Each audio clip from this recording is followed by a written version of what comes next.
have to come back and do them again. And this is why I'm saying you cannot come with me. I cannot take you, because I am giving you a second chance to do what you couldn't do before. I want you to do them again. I begged.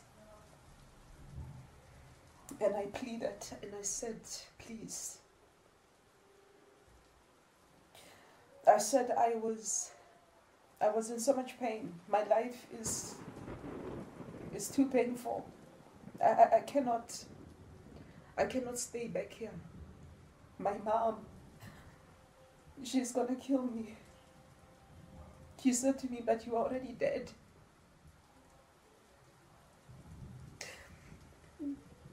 She said, but she already killed you. That's why I'm here. You are between life and death. That's why you are here. That was the first time I actually looked down and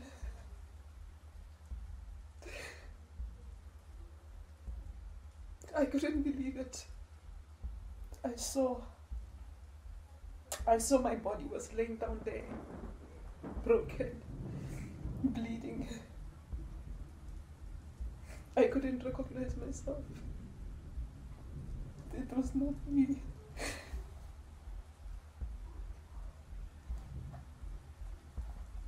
She said to me, no, you have to go back there, because you are the most beautiful thing I have created. I am going to send you someone. When you see him the first time, he's gonna look so dirty.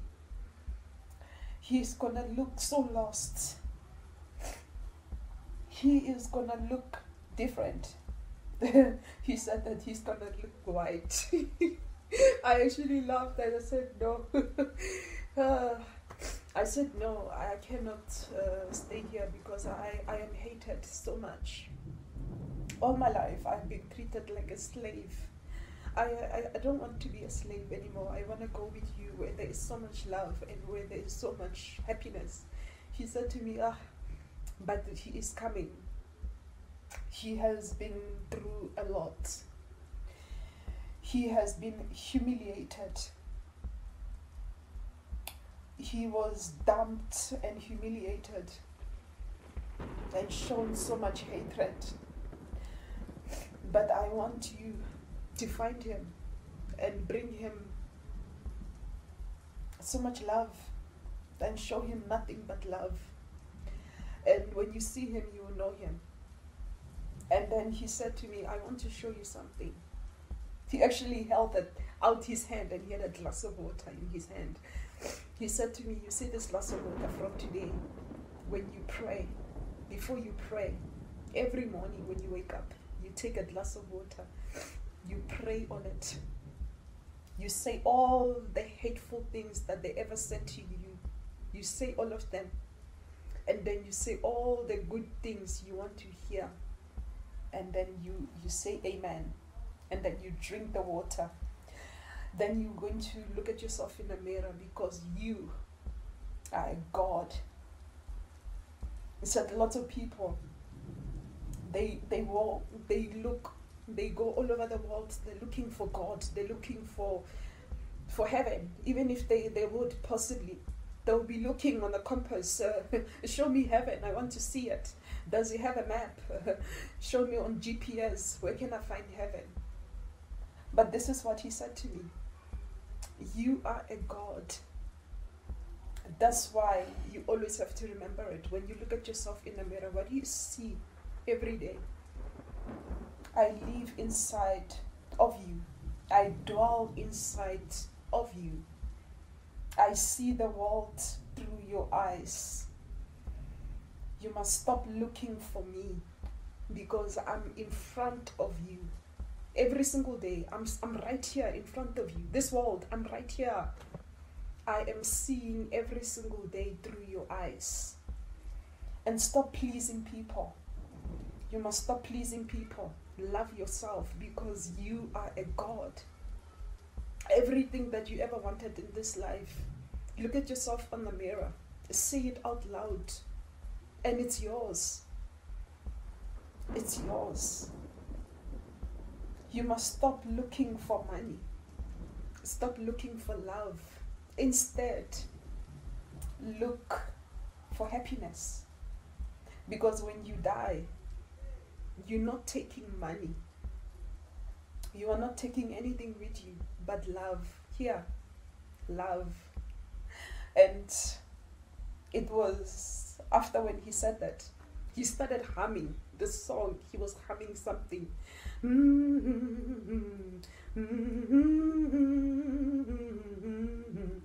When he finished humming that song, I opened my eyes only to be so disappointed, because I realized that I have come back. And when I did come back, I was in a shitload of pain. My whole body was sore like mad. I have never felt so much pain like I felt on that day. I was in so much pain. It was so painful. And I remember hearing some people, they were screaming, key, key, key, where's the key? I didn't realize that I was chained down and locked like a dog. My mom, she killed me that night. Didn't care. Got up in the morning, dressed up, and she went to work. And she left me lying there. She didn't care. She left me like that. And my younger sister, Eggy, ran out of the house in the morning screaming for help. People, come and help me. When they came inside the house, people were screaming, key, key, key. Look for the key. And they found someone who said, oh, I have something, I can cut the key. And the last thing I remember is that there was at the back of the bakkie, somebody was driving the bakkie. And there was this man with the big light again, and he was humming the same hum. He was humming it again. And somebody was saying, please don't die, we are almost at the hospital, don't die, don't die. And when I woke up again, it was something like a couple of months later. I was in the Harankuwa hospital. My leg was stretched up high, broken, and I was wearing this big cement on it. They asked me, who did this to you? And I said to the doctor, I don't know. Because I didn't want my mom to be in trouble. So I said, I don't know. I said, I don't know who did it. I had no idea. And they looked at me and they looked at themselves and they said, this girl is protecting somebody. And I immediately said, please, can you call my mom? I want to go home. And they said, no, you cannot go home yet. And I was screaming. I said, I need to go home. Because the first thing I said is that I have to go home and clean. Because if I'm not home and clean, who is cleaning? I'm a slave. I have to go home and clean. That's what I was saying inside. So they discharged me. And as I walked all the way to the gate entrance with my crutches, it took me a long time to walk up there. And as I got there, there was this woman there selling skopas and sweets, and she had a little phone next to her. So I asked her, I even said to her, please, I will kneel down and beg, but I have a cement on my leg. Can I please call my mom? She said, no, you don't have to beg me. There's the phone, call your mom. And I called my mom. And immediately when she heard my voice, she was swearing at me on the phone. This girl, she's still alive. Why are you calling me? What do you want? I said to her, please come and fetch me. And she hung up the phone on me after when I told her I was at the hospital. I was standing outside there for a very long time. And then her boss came with her in the car. They picked me up. And she was shouting at me in the car. and shouting. I just cried. I just cried because the only thing I was thinking about was that man that saved my life, who was humming, and he called himself God. And I said to him in a prayer, I actually gave a very short prayer inside my heart. I said to him, this is why you brought me back. Just look at it. You brought me back for this again. And as I got home, she just left me outside the gate. She didn't care, and she went back to work. And to my surprise, when she came back home, she was so helpful. She wanted to find out if I ate anything. Let me bring you pillows. What else do you want? I cried that day when she made me food and she wanted to help me to eat. I said I don't want food because every time she wanted to give me food, I would feel so sick. And every time when she would give me something to eat, I would be so ill, like she poisoned the food. I would be ill. So I thought she put something in the food. That's why she was nice again. And she wanted me to eat and die. So I said, I'm not hungry. And it went on for a couple of days. She was so nice. Every day before she goes to work, she wants to wake me up, help me to bath myself and dress me up, and she will make me porridge. And she wants me to eat. And I like that brown porridge, and she will make it the way I like it. She will make it. And I said, oh, there must be something new because she doesn't do those kind of things for me. Then she cannot be trying to kill me again. So I will eat it. And when I come home, she will bring me fish because she knew that I like fish. She will buy me dry fish from the Mabopane station. You know, they dry it and they dry it nice with spices and it's hot. She will bring that. Even if she didn't have money, she will have money to buy me fish and she will bring it for me. And she will say, oh, she's so sorry. Oh, she loves me. Oh, I'm so sorry I did this to you and what. But then I started to realize something as she was talking. I realized that that was the first time I can see the real person because I didn't know her. I didn't know who she was. And I actually started to live in the same house with my mom, and we live together like now we are sisters because we didn't live like mother and daughter. We never had the mother and daughter relationship. So now we are living together in the same house like sisters. And she would tell me things and I would also tell her something. And she would laugh and she would smile and she liked to do my hair. And she would tell me, oh, I love your hair. Oh, I love everything about you. Oh, I love how you are and you are so forgiving. And I didn't know what was that. And I didn't know how to love anyone because nobody ever loved me, you know. And the only friend I had was my grandmother because my grandmother brought me up like her friend, not as a daughter or granddaughter. So I started to realize that me and my mom were like becoming friends or something. So we started to be friends. And I would call her Mani or sister. That's how I would recall calling her sister, my sister. She was my elder sister. And I would tell her anything and I would tell her everything. So one day I went to Sunnyside and I went there to meet my Aunt Sarah, me and my Aunt Sarah, we used to fight a lot. And we used to have a fighting and sometimes we are kind to each other kind of relationship. So I went to meet her in Sunnyside and we went to ShopRite to buy some groceries for my mother because my mother used to like Nigerian food. And next to ShopRite, they're selling Nigerian food. So I will buy those kind of food for my grandmother and my mom.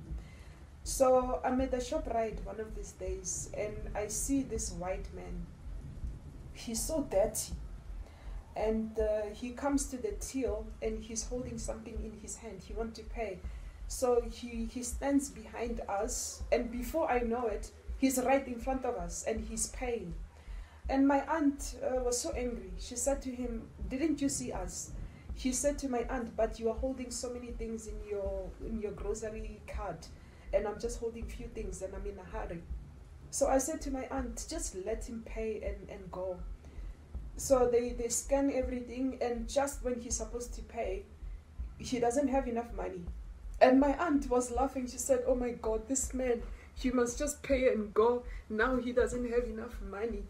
And now he's going to leave everything there. Now they must, now they must cancel the purchase, and now we're gonna be stuck here.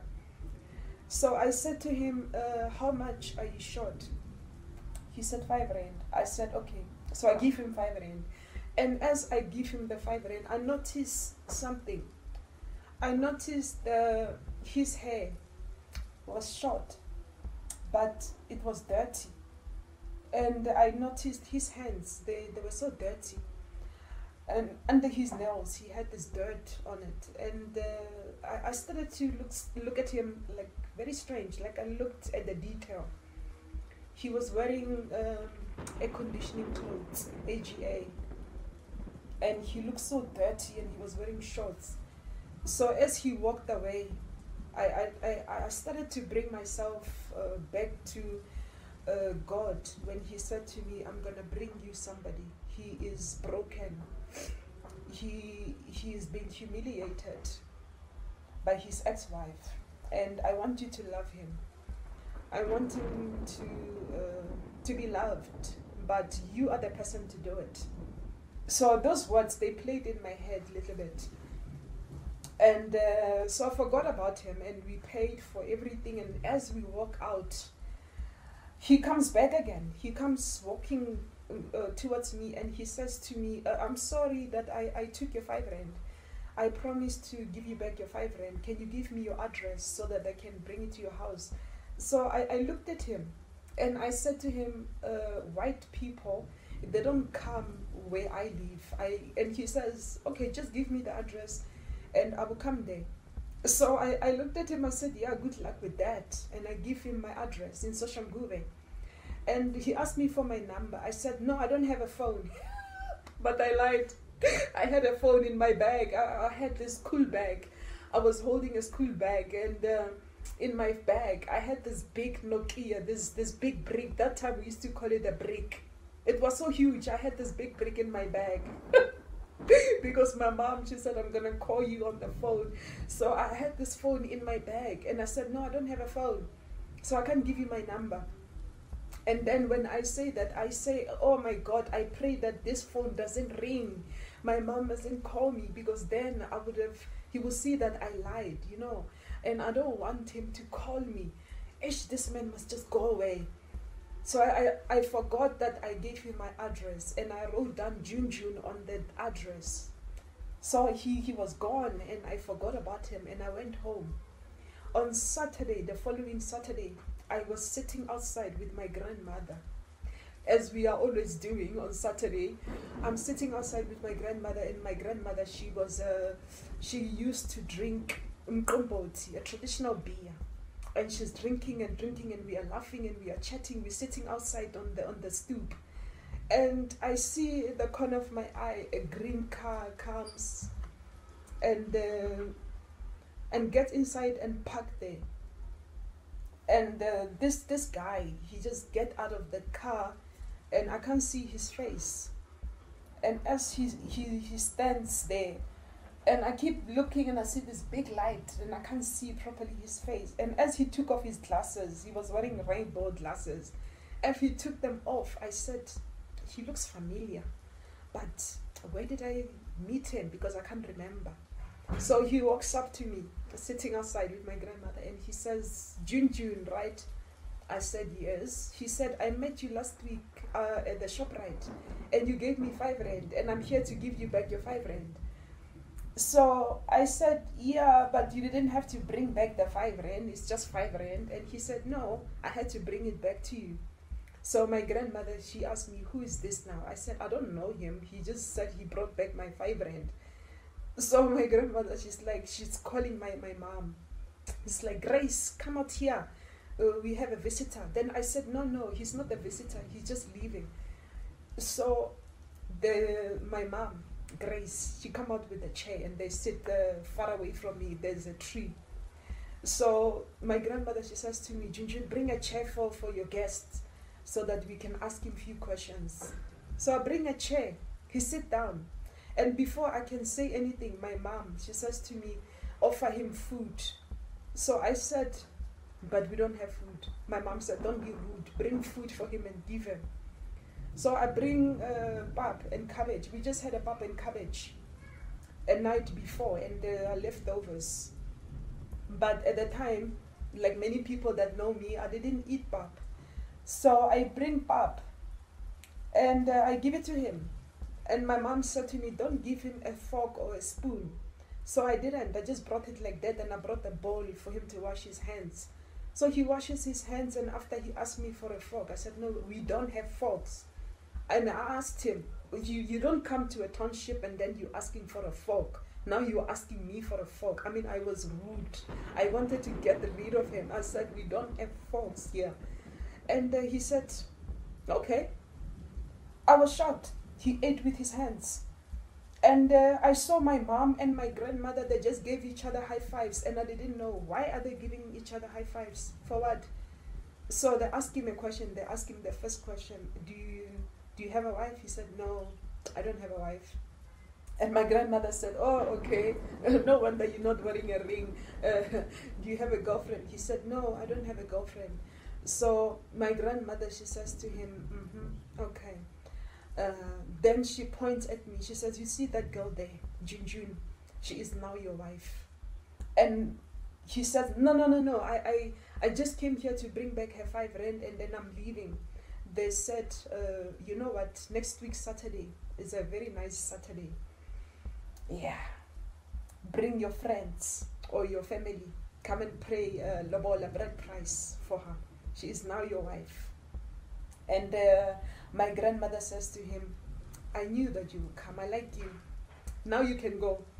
And he was still eating. And she just grabbed the plate away from him. She says, now you can go. Yeah.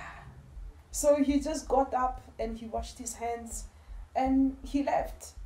And as he was leaving, I said to him, please don't come back. And he left. I was so shocked. The following Saturday, I saw a couple of air conditioning bakkies just passing my house and parking somewhere. And they're coming in with crates of beer. And here he comes. I said, no way. I said, no way. It cannot be happening. Here he comes again. And this time around, he's smiling and everything. I said, no. Then my mom says to me, oh, they're here to pay your bride price today. I said, for who? They said, for you. I said, no, not for me. I'm not getting married.